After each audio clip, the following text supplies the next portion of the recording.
नमस्कार नीलिमा किचन को आपण मानक अनेक अनेक स्वागत। आज मु आपण मानक सहित शेयर करी बुट डाली एवं सोयाबीन एक मजादार रेसिपी।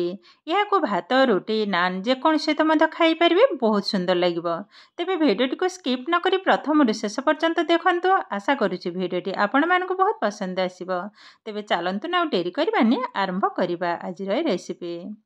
एठी देखंतु मु गोटे प्लेट रे नहीं बुट डाली ता सहित अच्छी सोयाबीन एवं गोटे टमाटो। तो बुट डालीटा को मु आगुरी गोटे पात्र रे भिजेकी रखी थी। देखंतु डालीटा को पाखापाखि 4 घंटा पानी रे भिजेकी रखी थी। आउ डालीटा भी भल भाव बतुरई जाइए। देखंतु सुंदर भाव भांगी जाऊे। देखंतु भल भाव किंतु बतुरई जाइए। एबे हाकु 4-5 थर भल भाव धोई नबा। तो सोयाबीन टाको सिझाई नबा। गैस रे ऑलरेडी बसई नहीं पानी। एबे दे देबा गोटे टेबल स्पून लुण। एबे ढाली नबा सोयाबीन एको पाखापाखि 3-4 मिनिट सिझाई नबा। तापर सिझी गला पर एक्स्ट्रा पानी को बाहर कर नेबे। तापर भल भाव चिपुड़े गोटे प्लेट रे उठे नबा। एबे आउ एक बाउल नहीं ता धरे ढाली नेले बुट डाली। डालीटा किंतु भल भाव मु धोई नहीं।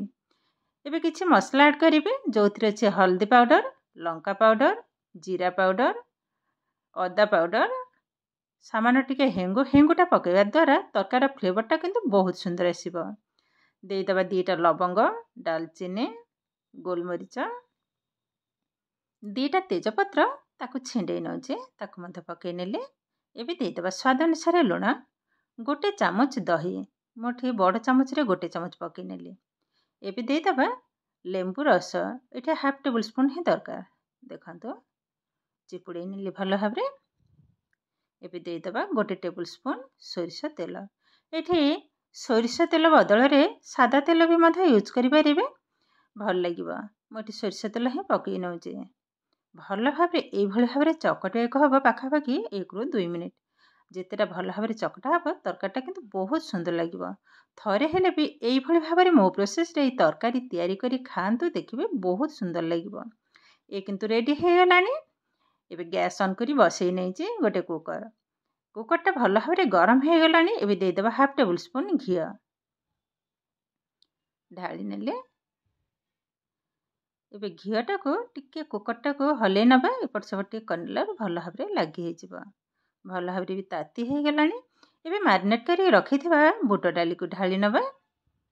एबे गैस रो फ्लेम को लो टू मीडियम रे ही रखिछि। सबु जाक ढाली नेले। एबे 2-3 मिनिट भल भाव टिके कसी नबा। देखंतु ए कसाटा जिते भल हबो तरकारी किंतु सुंदर लागिबो खाइबा को। देखंतु एई भली भाव रे किंतु पाखापाखि 2-3 मिनिट कसी नेले। और कसाटा भी देखंतु मु टिके देखौछि पाखरे। देखंतु ए किंतु रेडी हे गलानी कसा। कलरटा भी बहुत सुंदर आसुछि और बास्नाटा भी बहुत सुंदर आसुछि। एबे ढाली नबा पानी जो बाउल रे मु मैरिनेट करथिले ता धरे मसला अछि।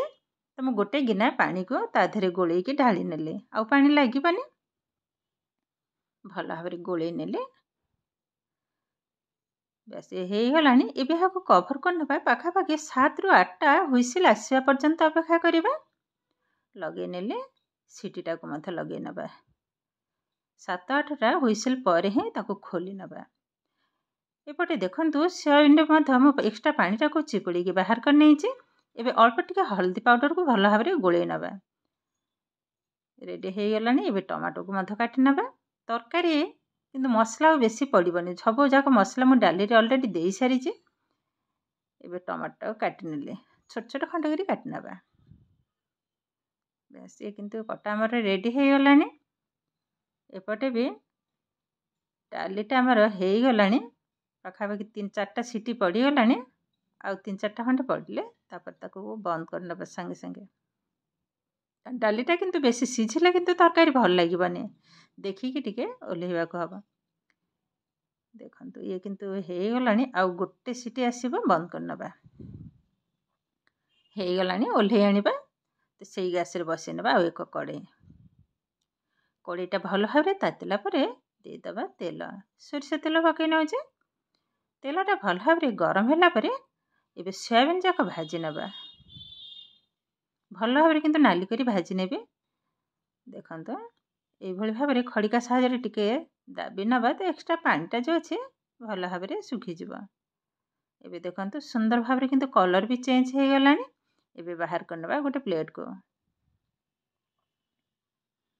से कड़े देदबा तेल गोटे टेबल स्पून बस एति हेले हे जिवो।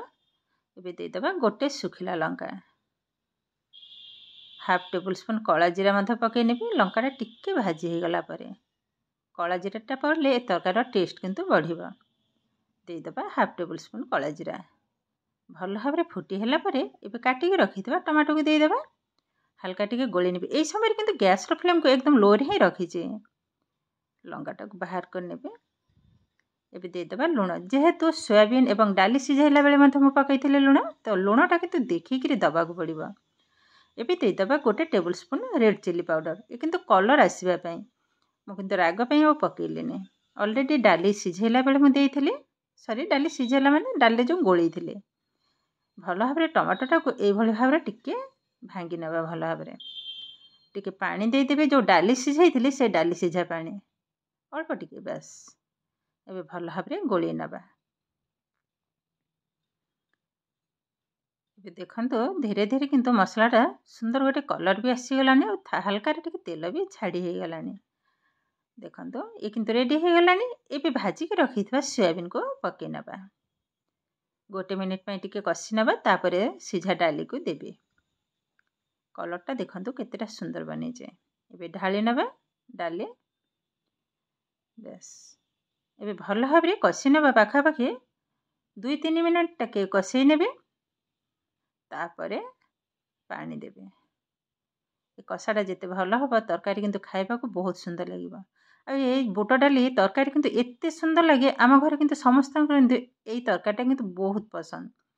एमितिरे डाली जदि गोटे दिन हम 2 दिन को सेमाने आउ डाली खाइबेन किंतु यही तरकारी जदि सबुदिन तैयारी करी पिला मानको देबे सेमाने किंतु आराम से खाइजिवो।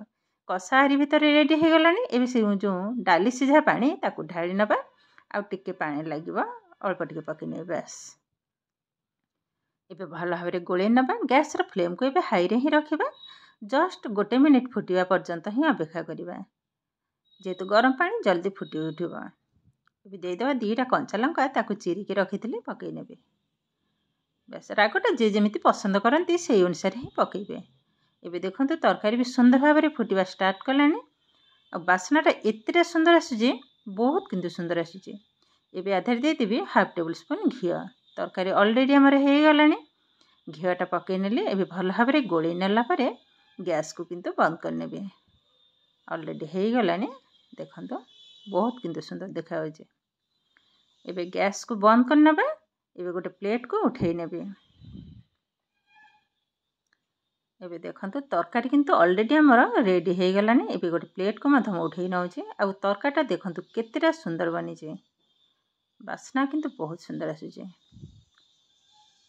एबे गोटे लंका को पाचिला लंका को ताको एभली भाव काटी नैथिले मझिरे रखि नेले। देखंतु केते सुंदर भाव तरकारी किंतु हमर एकदम रेडी हो गलानी। घरे जदि किछि भी परिबा नहीं तो एई भली भाव थरे हेले भी एई बुट डाली एवं सोयाबीन तरकारी रोषेई करी निजे खाइबा सहित समस्त को खुआइबे देखिबे बहुत सुंदर लागिबो। ये किंतु आमर प्रस्तुत हो गला आजिर बुट डाली एवं सोयाबीन तरकारी।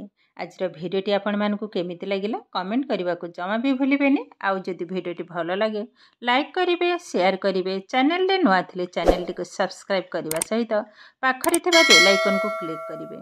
आगो को आसुथिबा नुआ नुआ भिडियोर नोटिफिकेशन सर्वप्रथमे आपण मानक पाखरे पहुंची जिवो। फेसबुक पेज रे देखुथिले पेज को निश्चय फॉलो करिवे। ताहेले आजि पई रहुची पुणी देखा हबो आउ एक नुआ भिडियो रे। नमस्कार।